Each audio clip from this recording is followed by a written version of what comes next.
I'd like to welcome everyone to Bible House once again.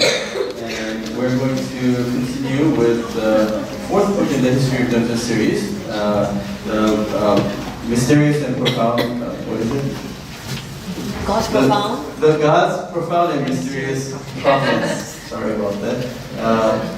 We've been studying, we did a couple of studies last month. And for those of you who are not here, you might not remember because you are not here.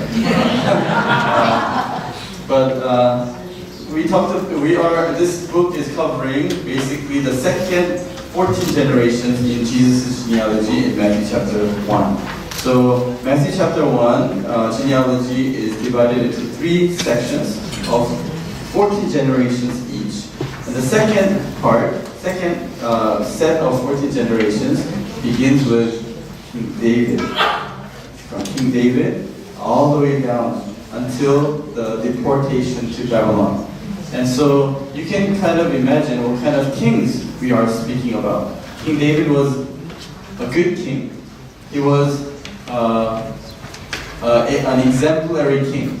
So we learned last time, all the kings that did well and obeyed God and feared God, there was a phrase that was attached to them. He followed the ways of David. However, most of the kings in those 14 generations, most of the kings were or were not good. Good or bad? Actually, wicked and extremely wicked, we learned, right? And so these wicked kings, and then there were, missionary Herald last time shared about the 4 kings that were omitted from this genealogy. And who are those 4 kings? And we are going to talk about that in the second hour today.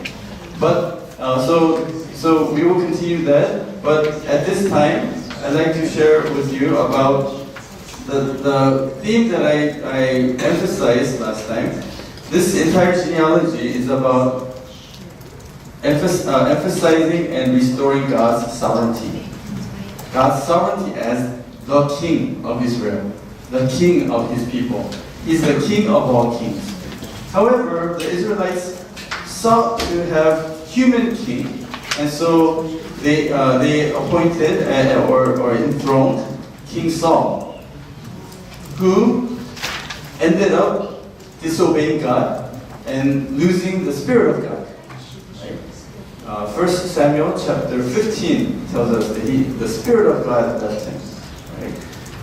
And so from there on, King David was an exemplary king who foreshadows the true king who is to come, Jesus Christ.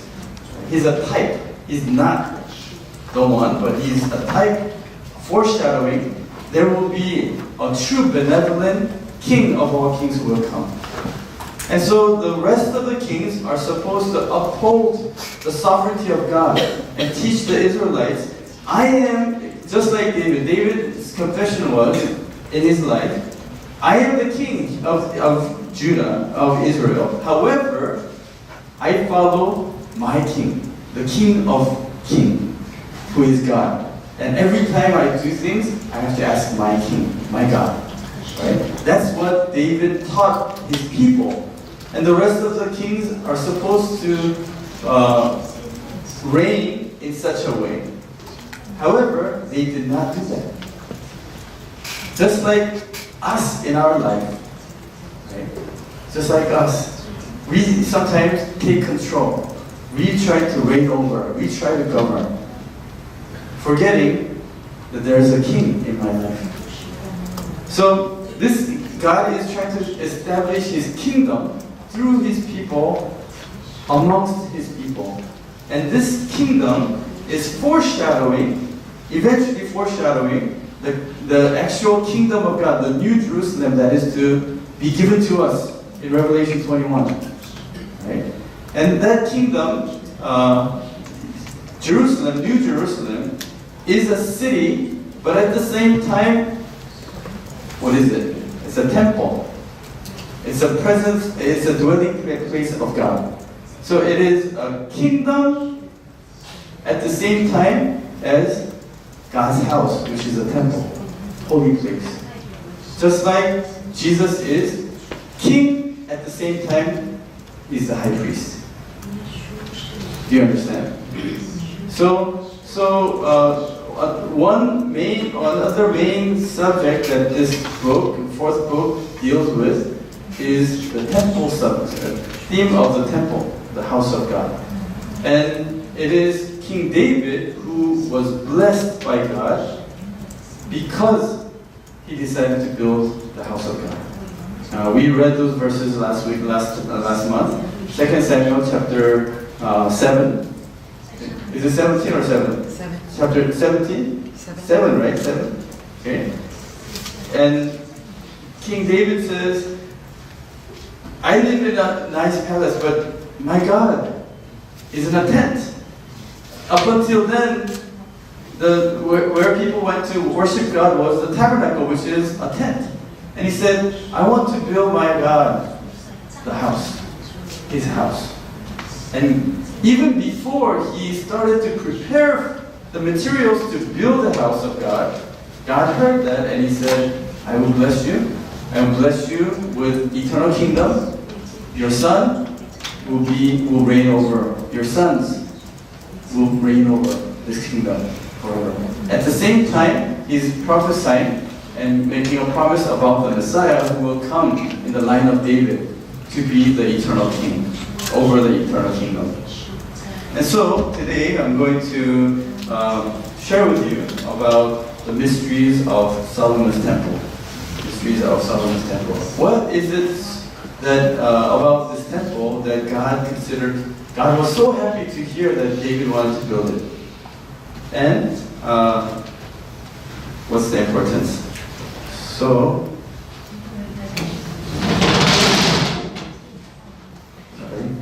can you see both the board and this?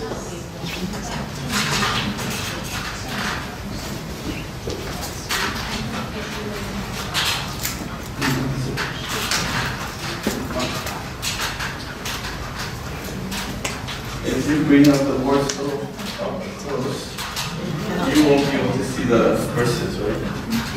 It's okay, because you memorize the verses anyway.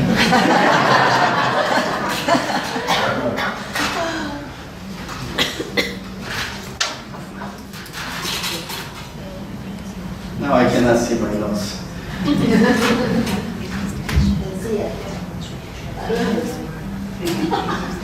So,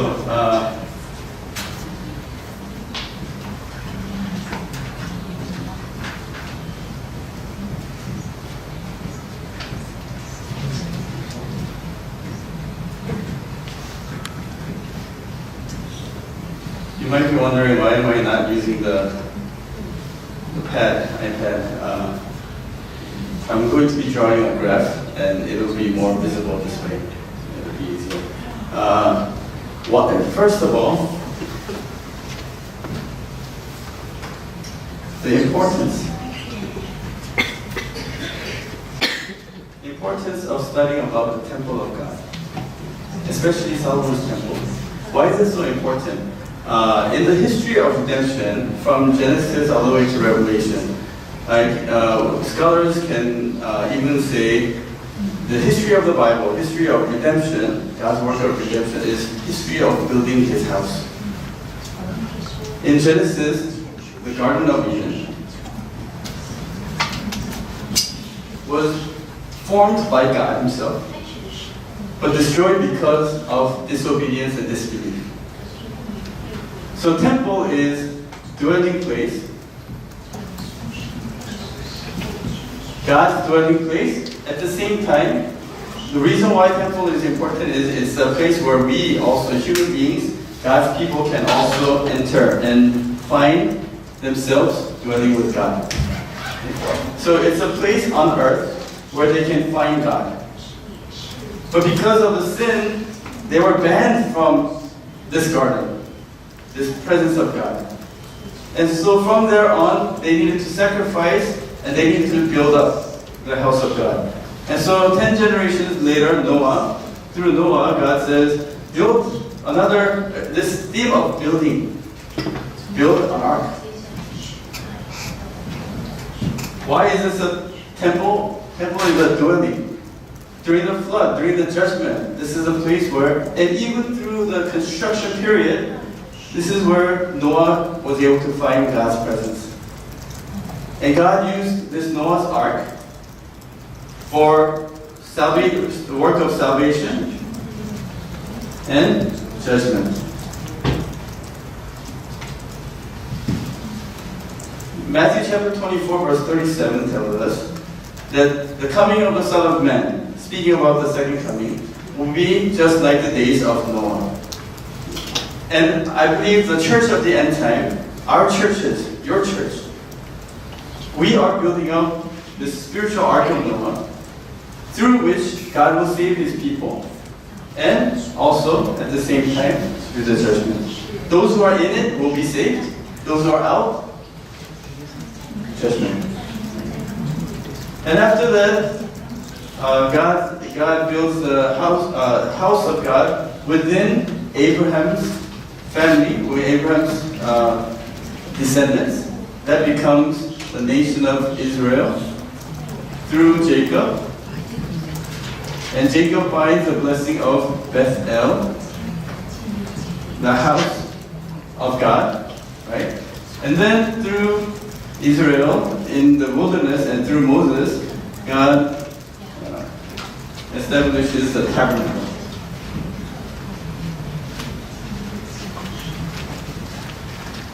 And even He said in Exodus 25, verses 20 through 26, He says, "There I will meet with you." It's a place where I want to meet with my people. And you don't have to come up to the top of Mount Sinai. You don't have to come up to heaven. I will come down to where you are. And this is a place where you and I both can exist and meet. And from there, the temple of David and Solomon, which was destroyed during the Babylonian captivity. And afterwards, this is the first temple. And after that, after they came back from Babylon to Jerusalem, they rebuilt the temple. That's called the second temple, also known as Zerubbabel's temple. Okay? So, after that, Jesus comes. Jesus comes to this temple that was rebuilt and added on and renovated by Herod, and that is called Herod's temple. And Jesus comes to the Herod's temple, and what does he say? This is in John chapter 2, verse 19 and the following. He says, "Destroy it." They have been building it for 46 years now. And he says, "Destroy it, for I will rebuild it. I will raise it up in 3 days. 3 days. And then, verse 21 22 says, after Jesus' resurrection, the disciples then realized that Jesus was talking about the temple of His body. That Jesus is the temple, the true temple. And so Jesus is the temple. And then in Revelation 21, the day that we're waiting for. What are we waiting for? Are we waiting for the coming of Jesus Christ? So are we waiting for the day of judgment? Not necessarily, right? When you're thinking about the end time, when Jesus comes, are you looking forward to the judgment time, or are you looking forward to the eternal Sabbath time? The eternal Sabbath is given to us through that New Jerusalem, coming down of the New Jerusalem in Revelation 21. And so it begins with a place where man dwells with God, ends with a place, the New Jerusalem, where mankind can find eternal dwelling with God the Father and Jesus the Son, and the Holy Spirit. Okay? So this is the history of the Bible and history of redemption.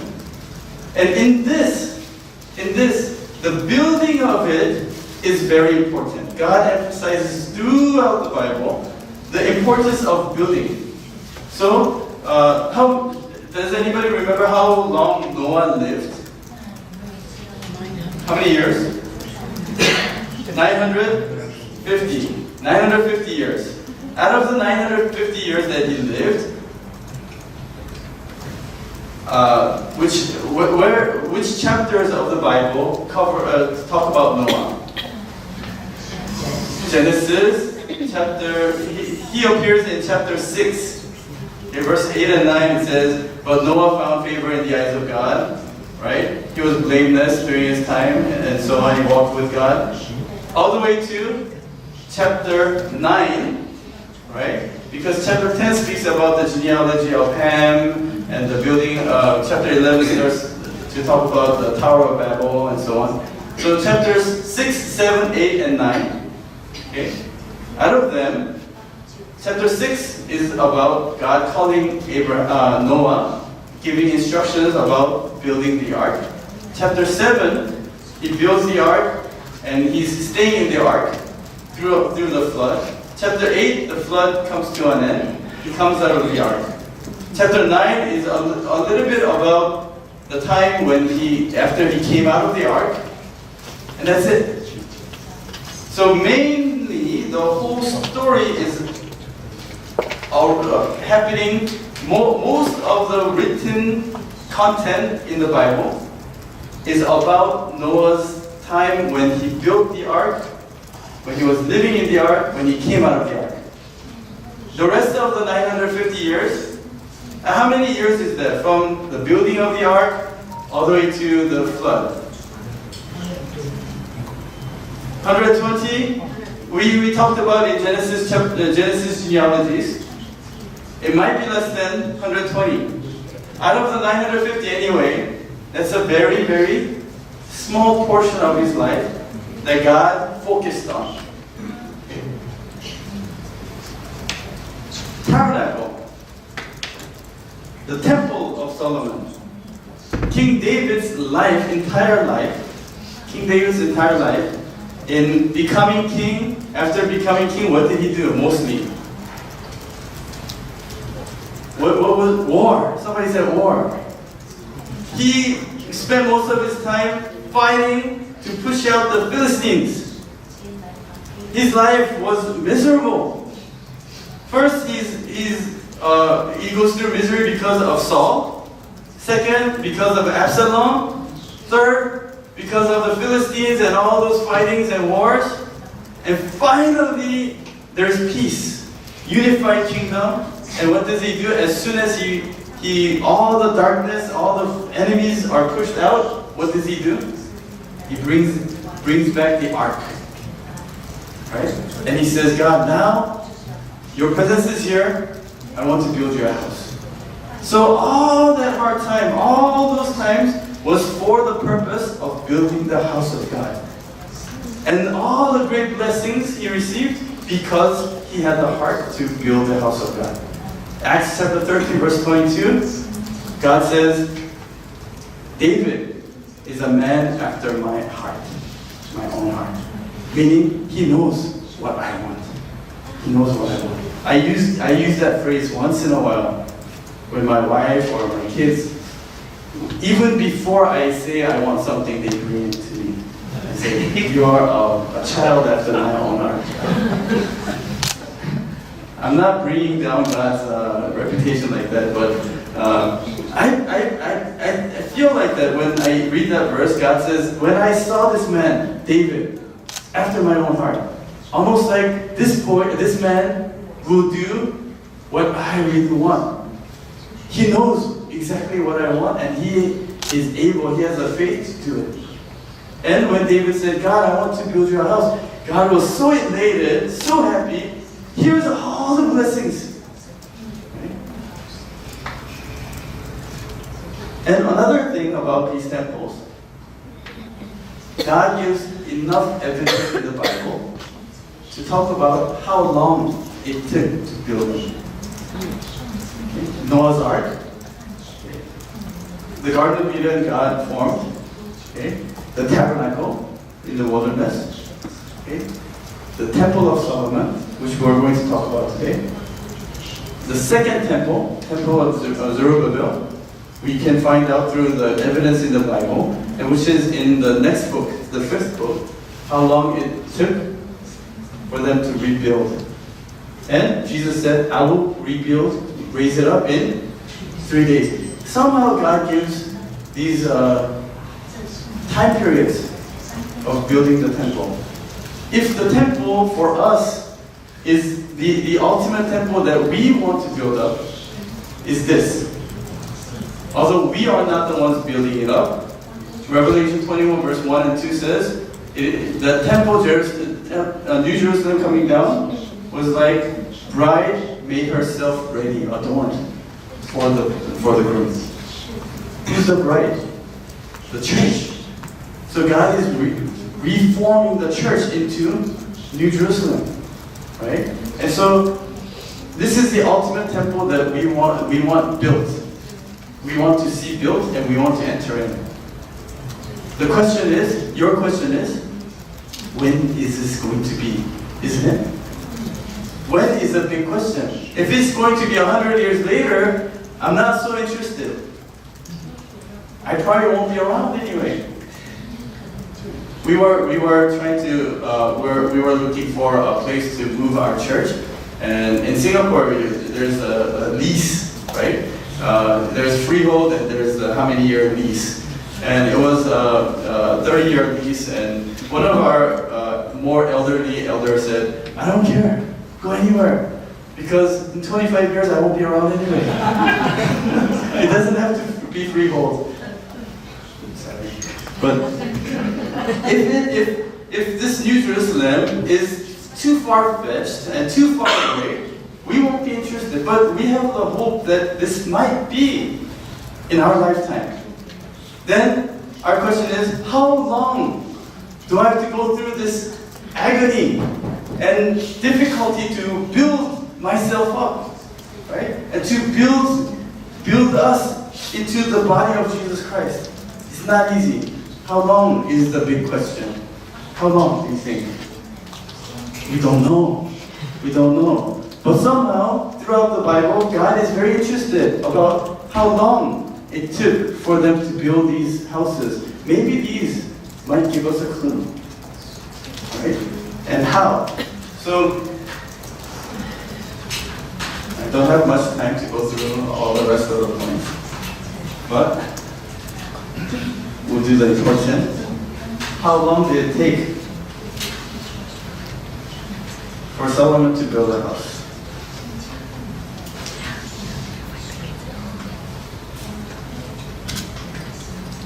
How long? Let us turn to 1 Kings chapter 6, 37 and 38.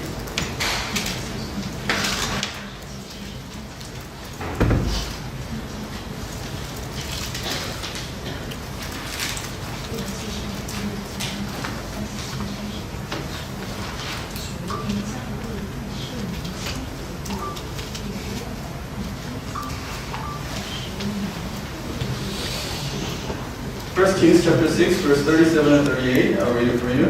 In the 4th year of the foundation of the house of the Lord was laid in the month of Ziv. In the 11th year, in the month of Bul, which is the 8th month, the house was finished throughout all its parts and according to all its plans. So he was 7 years in building it. Okay? So it started from the 4th year of Solomon's reign. Which month?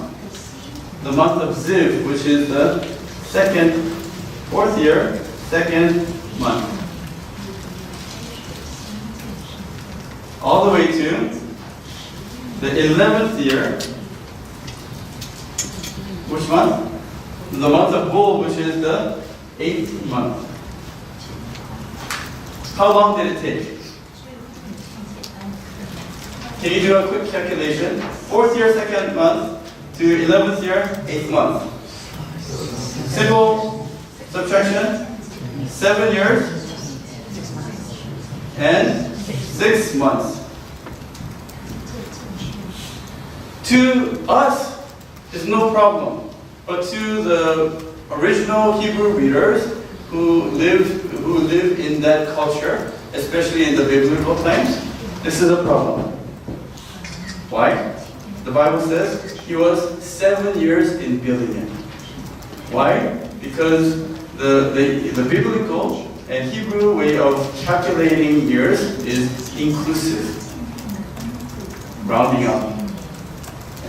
So inclusive calculation method, if it's 7 years and 6 months, it's supposed to be 8 years.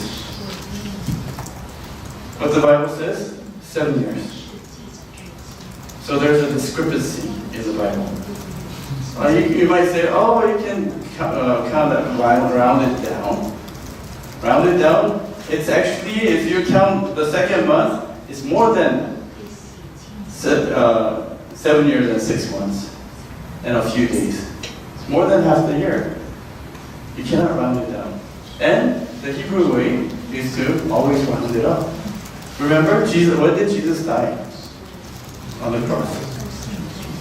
Which day of the 7 days of the week? Good Friday, right? Friday. What time? 3 p.m. Okay. When did he rise? Resurrect? Sunday. What time? Early morning. When is early for you? 10 o'clock? Maybe 5 or 6? That's for easier calculation, 6 a.m. So how many hours is this? How many days is this? So Friday 3 p.m. to Saturday 3 p.m. That's 1 day. And then Sunday 3 p.m. is 2 days. Did Jesus rise in a day and a half? He rose again in how many days? 3 days. But calculating the hours? Are we in the wrong religion here? Wow. But because it's touching day 1, 2, 3. That's why he said, he will rise up on the 3rd day. 3rd day. Okay? This is first day, second day, 3rd day. Inclusive counting method. This is how it goes. If you only count hours, how many hours is this? 24 hours plus until 6 a.m.? It's not even 48 hours. Right? So this is called inclusive calculating or counting method. So to them, to the Jewish readers, Hebrew readers, this doesn't make sense. How do you say he was 7 years in building it when it actually took more than 7 years? For them, this is not a problem actually because they know how to calculate this. For us, we just go read it without even thinking about it, especially when numbers come. We go, oh, okay, what's the next verse say? Okay, so let us study about their calendar. In Jewish calendar, the first month is called Nisan, okay, also known as Aviv. The second month is called Iyar, also known as Ziv. Third month is called Tammuz.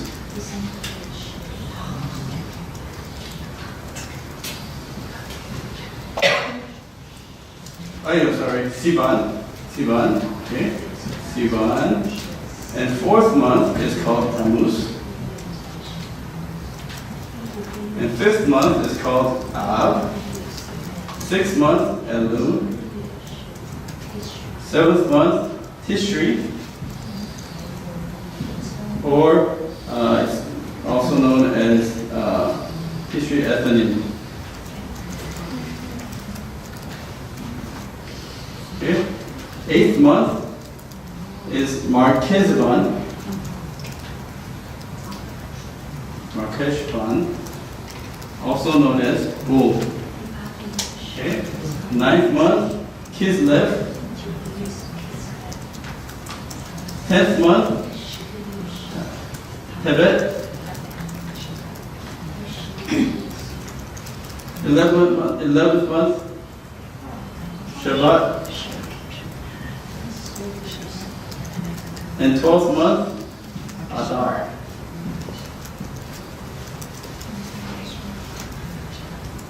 This is the Jewish calendar, months 1 through 12. But this Jewish calendar also has two different systems. Okay? The system that begins with Nisan, meaning this is the beginning of the year. They celebrate New Year's Day, the month of Nisan. Okay? And go through. This is called religious calendar. In Exodus chapter 12, God said, this is the first month. This is the first month of the year for you. God has reset the calendar for the Israelites when they were coming out of Egypt, right? And that is Nisan. They follow this, and that's why they call it a religious calendar. However, they were farmers, right? And so they had to follow farming seasons. And their farming season began during the wet season, which began in the month of Tishri. So, because this, you know how we have 2 New Years in this country? You have 2 New Years, right? 2 New Year's days. January 1 and the Chinese New Year's Day, right? Is it actually 2 years? No, right? It's because people follow 2 different sets of calendars. The lunar calendar and the solar calendar. Likewise, although the months' names and the numbers are the same, they just kind of began their year here. Has anybody studied in the US? Their school term begins, the first semester is in which month? September. September. It's because of the Jewish influence in the United States, in US education. September, sept, is supposed to mean 7. Okay? September, the 7th month. And literally, if you calculate, September is around Tishri is around September. So this, because it is following the life of the people, it's called civil calendar. Now after Solomon, the kingdoms were divided. The northern kingdom of Israel and southern kingdom of Judah. The writers of the Bible, recorders, followed the religious calendar for the northern kingdom of Israel mostly. And for the southern kingdom of Judah, mostly they followed the civil calendar in terms of calculating the years of the kings. King David and King Solomon, it follows the civil calendar. So their year begins here. Although this is the 7th month, for them, they celebrate the beginning of the year on the 1st of Tishri. Okay? And that's when the Day of Atonement is. When they begin the year, they begin clean and pure and all atoned for. All sins are washed away in the first week, second week of the year, and they start anew. Okay? Some proofs in the Bible that they followed this civil calendar is found in 2 Kings chapter 22, verse 3. 2 Kings 22, verse 3.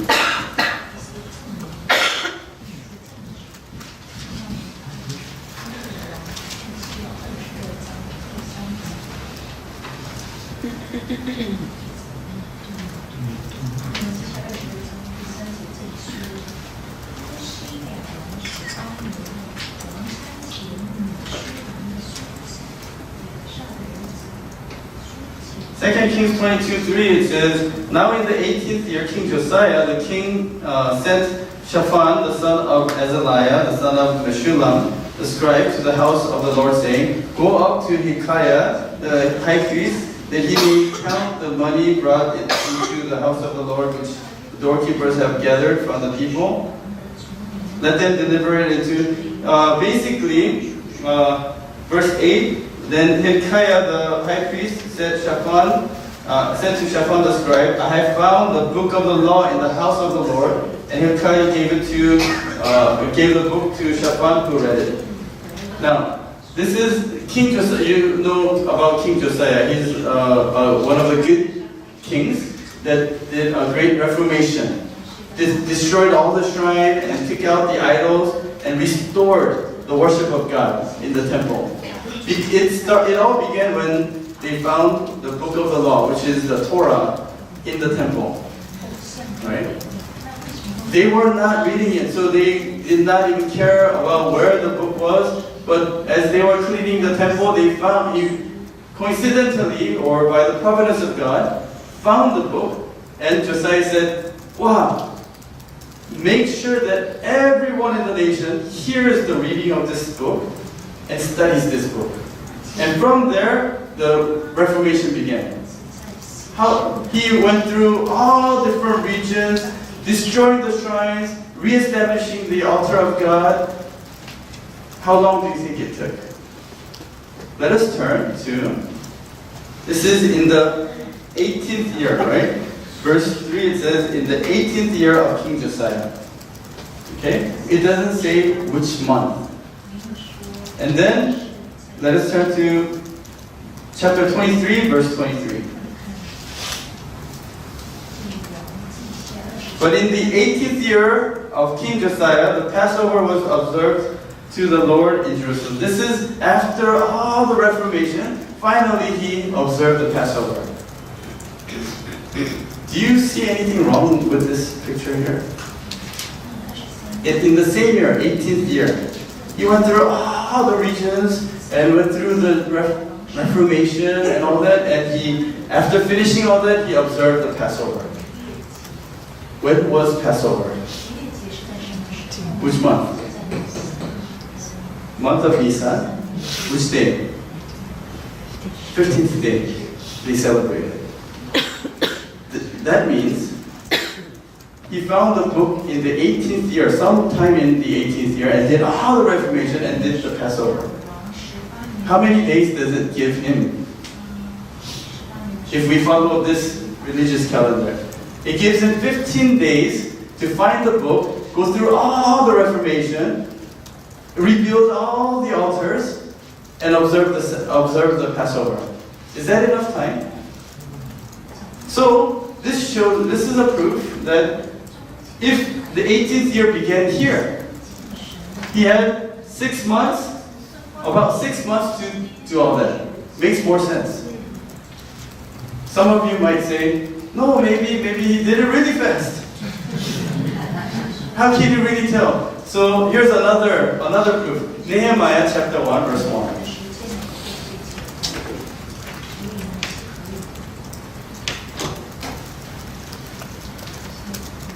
Nehemiah chapter 1, verse 1. The words of Nehemiah, the son of Hakaliah. Now it happened in the month of Kislev in the 20th year while I was in Susa, the capital. You know the story about Nehemiah, right? This is after the first return and people were rebuilding the temple and then there was an interruption. Okay? They were building the walls of the city. There was an interruption. So Nehemiah was downcast. And he was and this is you know that story. And King Artaxerxes is asking, because Nehemiah was what was he? Cupbearer. And King said, what's wrong? And he said, to be honest, King, because my people went back, but the rebuilding of the city has stopped. And very sad. And the king says, oh yeah, then why don't you go back and help? I'll send you some, I'll give you some donation to rebuild the temple and also so on, right? That's the story. Okay? And so it began, this whole story began in the month of Kislev. Also written like this. That's the 9th month of the 20th year of. Okay? Let's skip to chapter 2, verse 1. And it came about in the month of Nisan, in the 20th year of King Artaxerxes, that wine was before him, and I took up the wine and gave it to the king. Now I had not been said in his presence. So here, it's in the order of events. He said in the month of Kislev in the 20th year, and all of a sudden, later, it says later now, and it came about in the month of Nisan. Kislev came first, and Nisan came later. In the same year, 20th year of King Artaxerxes. How is that possible? If we follow the religious calendar, Nisan is supposed to come first and Kislev later. But according to this writing, Kislev came first and Nisan came later. Because the year began, Kislev, here Tishri, and followed this way and then this way. Do we understand this? So,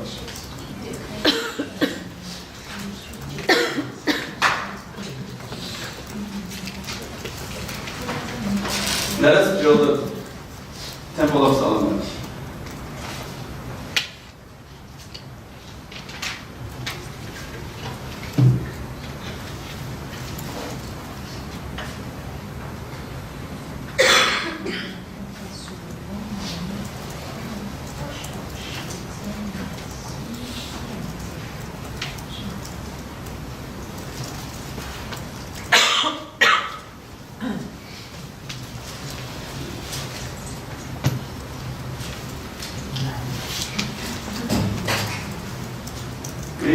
This is the 4th year, 5th year, 6th year, 7th year, 8th year, 9th, 10th year, 11th year of King Solomon. Okay. When did it begin? Let's say this is a calendar that follows the religious system. So it begins with the month of Nisan. Okay? And this would be the month of Tishri, Nisan, Nisan, Nisan, Nisan, no Hara, only Nisan.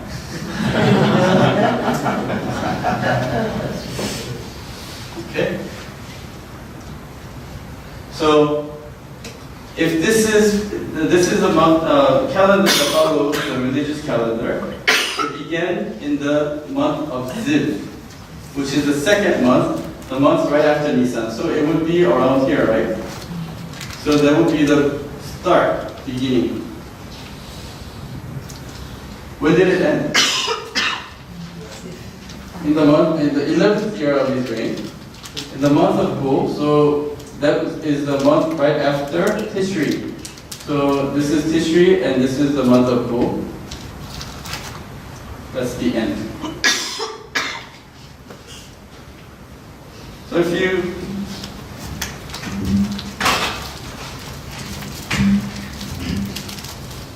follow this, 1 year, 2 years, 3 years, 4 years, 5 years, 6 years, 7 years, and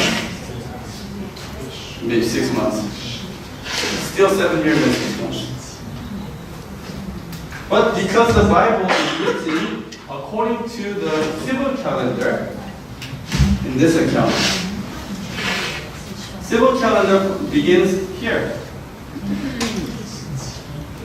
in the month of Tishri.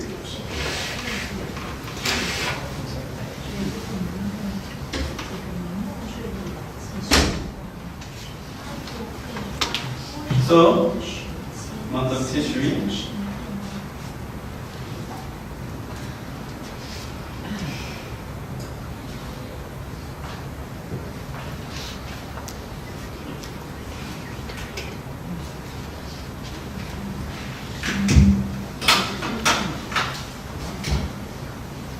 This is the 4th year, 5th year, 6th year, 7th, 8th, 9th, 10th, 11th year.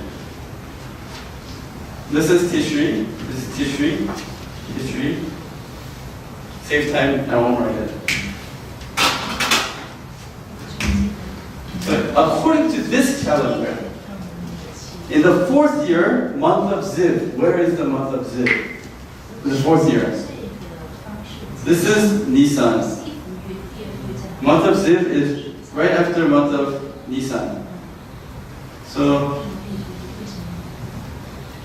this is the beginning. Right? What about the end? In the 11th year, month of Bull. This is Tishri. Month of Bull is right here. So, ended in the same time. Now, do you see? It changes the starting point. So from here, it began 1 year, 2 years, 3 years, 4, 5, 6 years, and 6 months. Even if you can go from here, 1, 2, 3, 4, 5, 6, and 6 months. So for the Jews, we don't have to go through all this explanation. They'll see, yeah, it's true. 6 years and 6 months, not 7 years and 6 months. Why is this so important? Can I spend just about 10 more minutes? Why is this so important? Number one, because we have to know the Bible accurately. We cannot just say, oh yeah, 7 years and 6 months, but that's kind of close to 7 years. Maybe 7, we have to protect the Word of God. We cannot say, oh, it's nearby, close. It has to be accurate.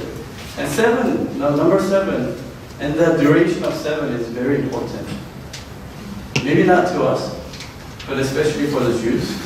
And if this somehow applies to the duration of building up the New Jerusalem, would you rather it to be 7,000 years or 8,000 years of the history of redemption? If God were to say, I'll come back 70 years later versus 80 years later, I would have 70 years rather than 80 years. I would rather hope that the history is 7,000 year history. Like the first Genesis 1 creation, the 6,000 years of creation, the 7th day, the Sabbath day. Most of the Jews, Orthodox Jews, believe that is a foreshadowing of, God says to me, 2 Peter chapter 2, verse 3, verse 8, is it? A day is like 1,000 years, and 1,000 years like a day. Right? Would you rather have it 8,000 years? Because it is 7,000. I'm not saying this is that this means that, but just to see the importance of number and duration. God wants His temple to be built within the time of His providence and of His decree. Let us not delay the temple that we are building. How is the temple to be built? Let us think about that and finish the study today. How is the temple to be built? Okay. The temple is to be built in obedience. Genesis. So that will be number 3. How? Genesis chapter 6, verse 22. When Noah was building the ark,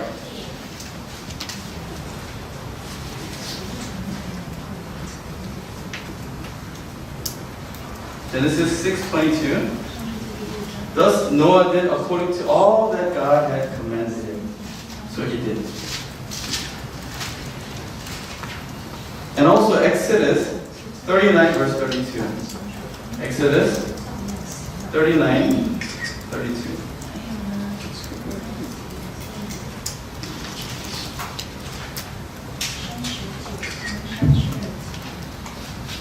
Thus all the work of the tabernacle of the tent of meeting was completed, and the sons of Israel did according to all that the Lord had commanded Moses, so they did. Do you see the similarity in building the ark, building the tabernacle? Same thing with building Solomon's temple. Exodus chapter 40 verse 33. He erected the court all around the tabernacle and the altar and hung up the veil for the gateway of the court. It's also about the tabernacle, right? Can I erase this part?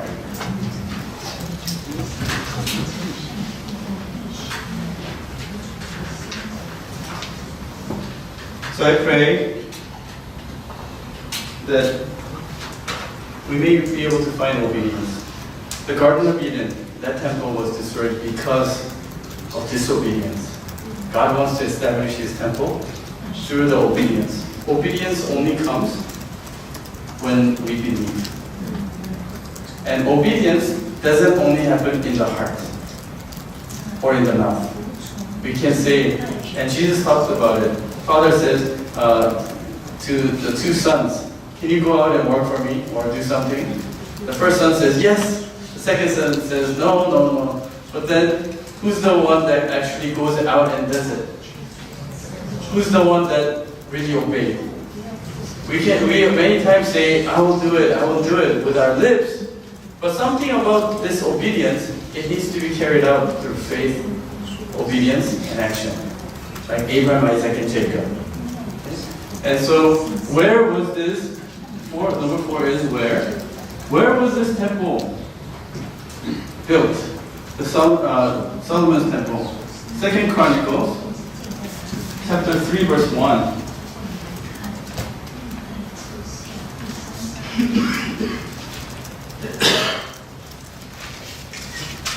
Second Chronicles, chapter 3, verse 1 says, Then Solomon began to build the house of the Lord in Jerusalem on Mount Moriah, where the Lord had appeared to his father David, at the place where David had prepared on the threshing floor of Ornan the Jebusite.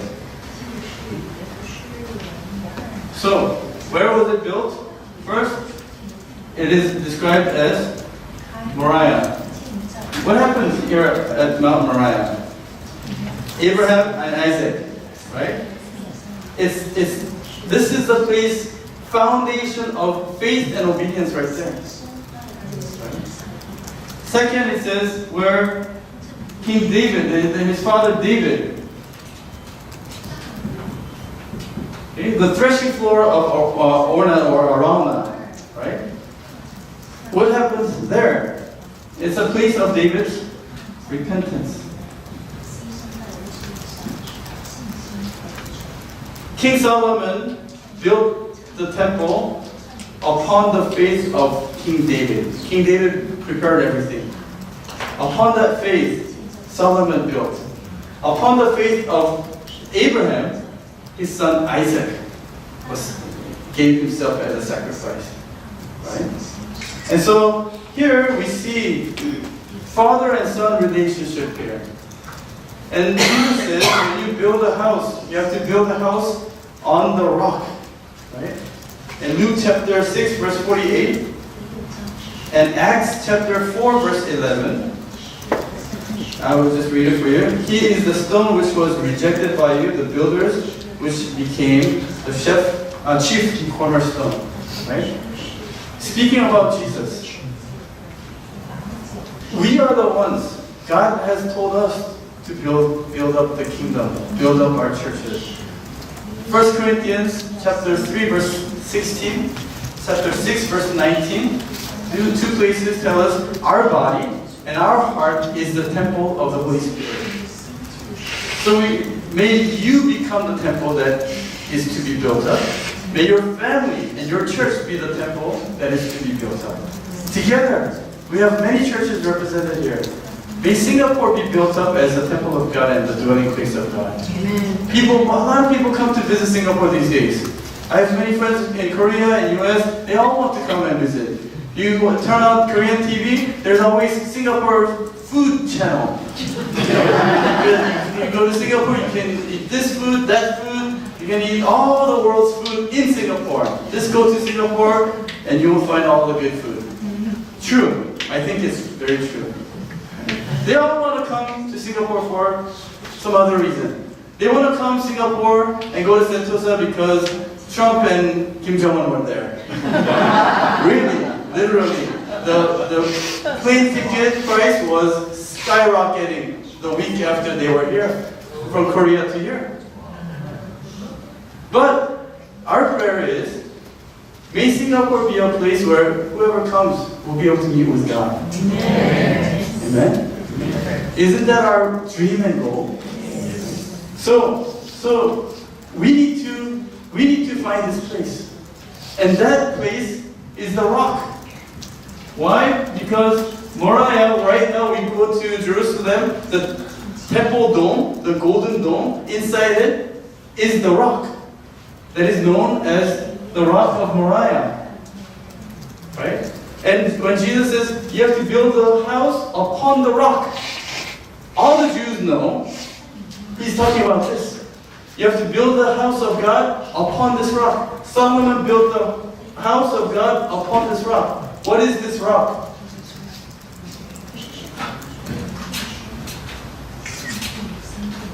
In Hebrew, rock is Eben. This Eben is a combination of Ab and Ben. Okay? Ab is father. Ben is son. Why? Aleph Bet is like A and B in Hebrew letter. A is the head. Aleph is in the shape of a ram's horn. The head, chief. Okay? Beit means house. It looks like a tent, open with an open door. It's a tent. Okay? So the head of the house is the father. Okay? Son is this is the same Beit, house. And this comes from an image that looks like this. Seed. Right? Do you see that? The seed of the house. The son of the house. Okay? But father and son. Plus, add this two together, it becomes stone. This Moriah is a place where the father's faith and the son's faith came together. This place where King David repented and set up the foundation of faith, King Solomon, his son, built it. Father and son came together. Who's your father? Jesus came and prepared all the material, spiritual material, for the final kingdom, the New Jerusalem, for us. May we become his son that will follow and fulfill and finish this work.